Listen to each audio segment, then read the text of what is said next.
Yo guys, the Mooser here, and in this video, instead of Wishlist Wednesday, I decided to do something different because my last video before this was Wishlist Wednesday, and I didn't want to have two, piled on one, two Wishlist Wednesdays back to back. So sorry for the absence of videos. I'm gonna get back daily now, from now on, daily. I'm not gonna forget, but here we go. So in today's video, I'm going to be pretty much comparing Call of Duty World at War, Call of Duty Black Ops 1, Black Ops 2, and Black Ops 3 to see which zombies game had the best maps and just an overall, not necessarily the maps, just how much fun they were to play. So before we begin, we gotta take into consideration that everyone has their own opinion, but it's pretty much safe to say that the community has an overall opinion. For instance, Mob of the Dead and Origins are superior over Transit or something. We have that overall conclusion that some maps are better than others, some are better, certain things are better than others. So we're just gonna use the community's opinion and not mine. So let's start with World at War. The maps we got were Nocturne, Toten, Verrückt, Shi No Numa, and Der Riese. Now, to be honest, even though those were the first maps, I didn't have the most fun on them. I did enjoy Noct and Verrückt, and especially I really enjoyed Der Riese. Shi No Numa, and not so much. But the overall opinion of the community is they love Noct, they love Verrückt, and they love Shi No Numa, and they love Der Riese. They love all of them. So World at War, that's that. There really wasn't any hated maps in World at War.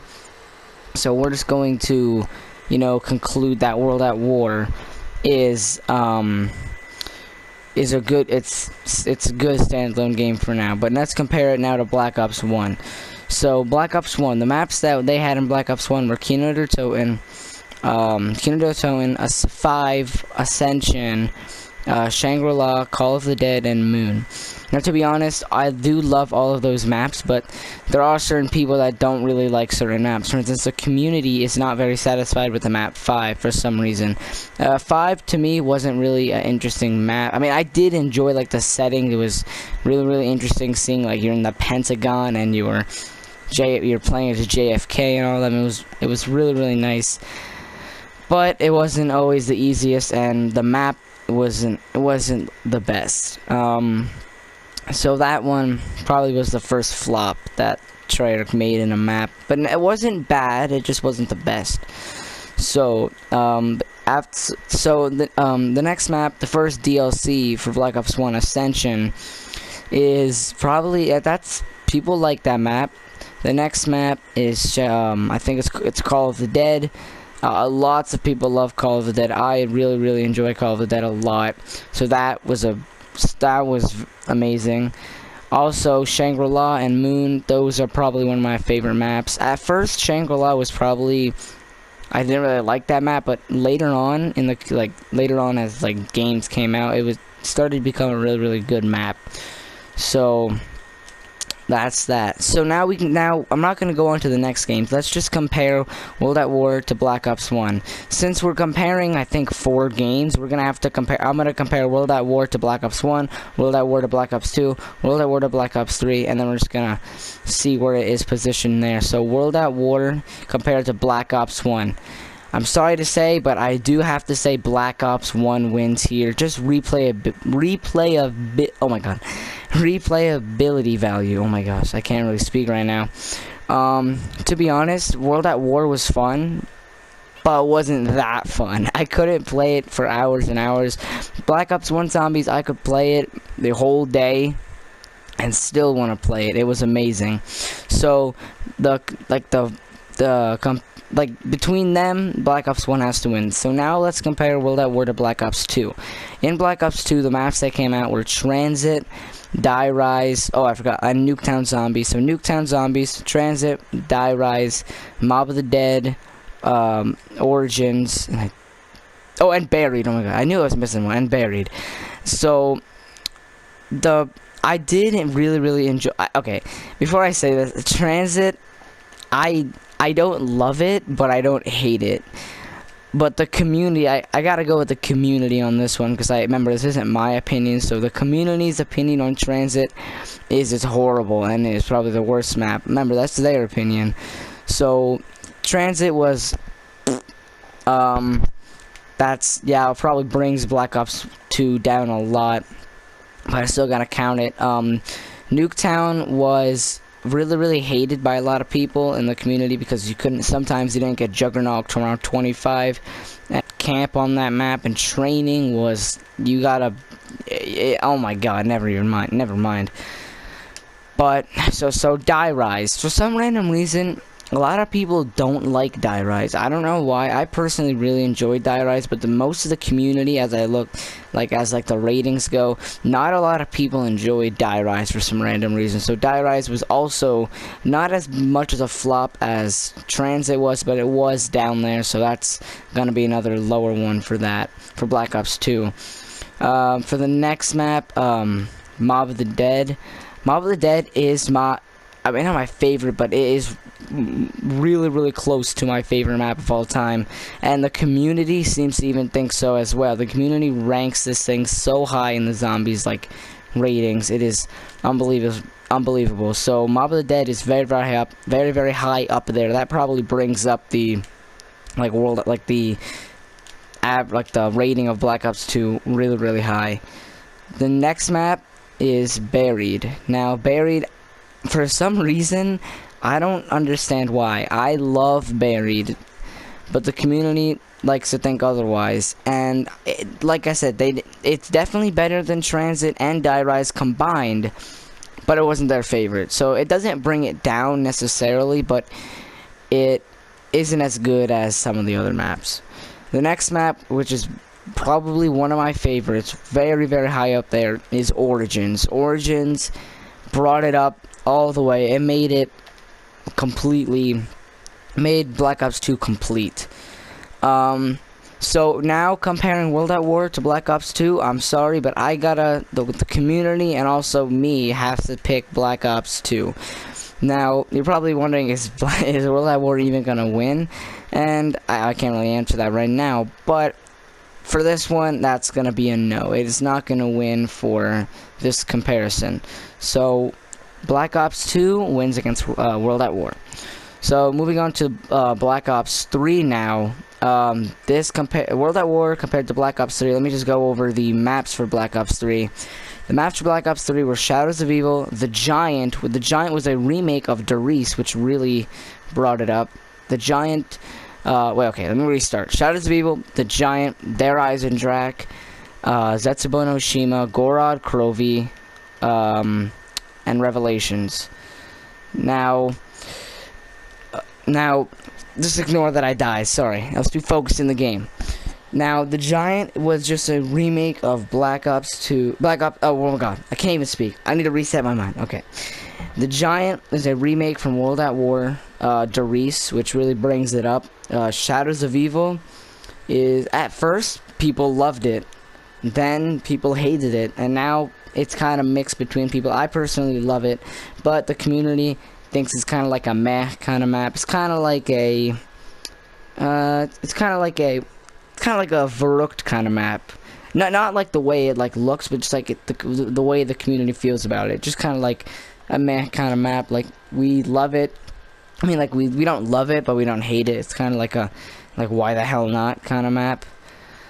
But that's just their opinion. So, moving on now to Der Eisendrache.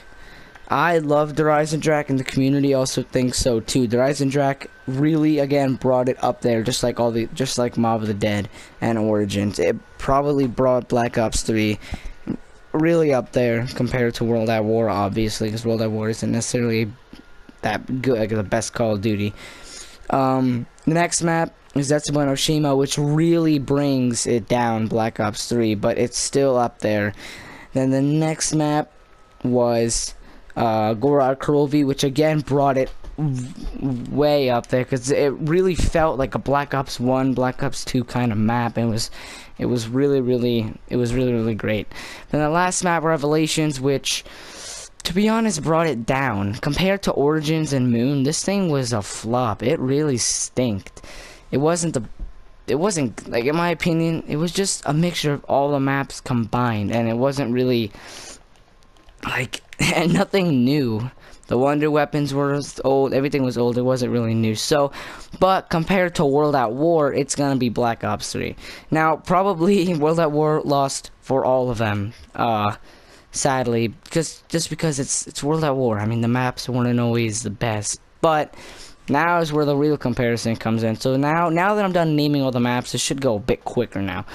So Black Ops 1 to Black Ops 2 now. We already compared it to World at War. So Black Ops 1 to Black Ops 2. Now, this is going to be a tough decision, but Black Ops 1 had lots of really, really good maps. I think Black Ops 1, all of the maps were amazing, but 5. With Black Ops 2, all the maps were not so great besides 2. Maybe even 3 if you want to count Buried. So the community's opinion is it's gotta go to Black Ops 2 because for some random reason Mob of the Dead and Origins brought up the map so high that it surpassed Black Ops 1. So between Black Ops 1 and Black Ops 2, Black Ops 2 has won.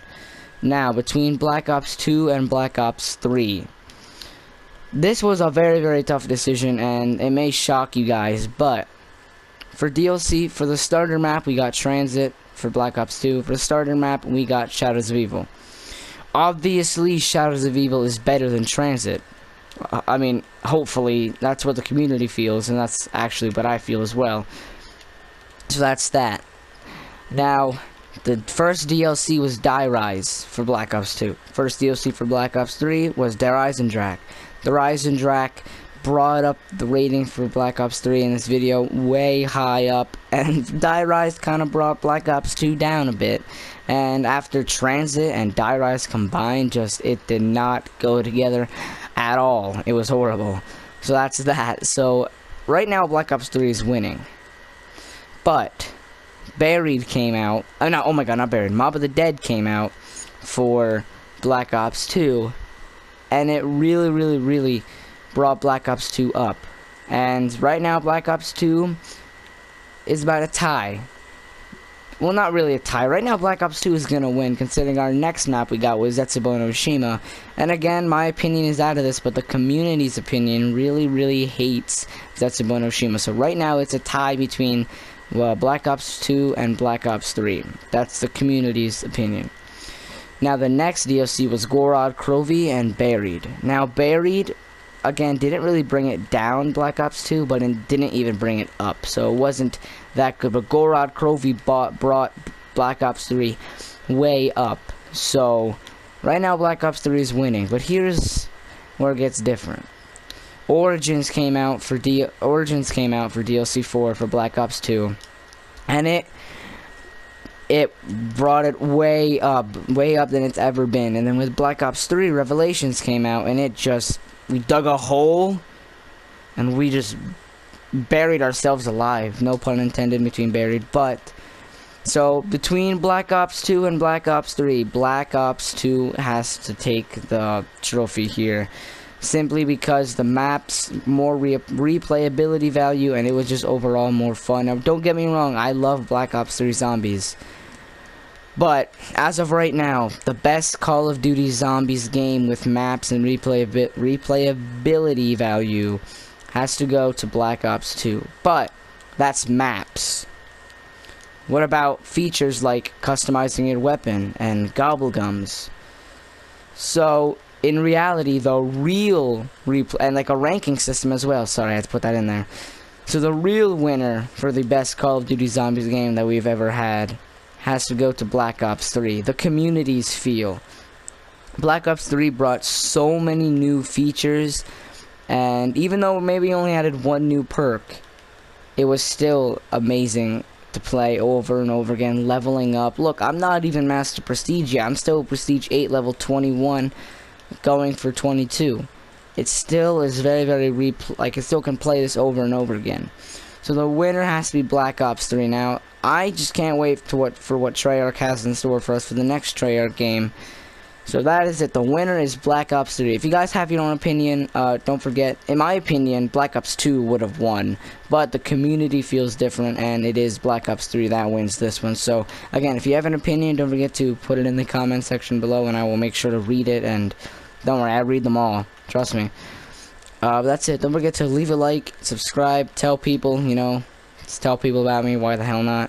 You know, dude, there's this cool kid. You just post videos. You know, you might like him. I don't know, just do it, why not? But that's it, so I'll see you guys next time.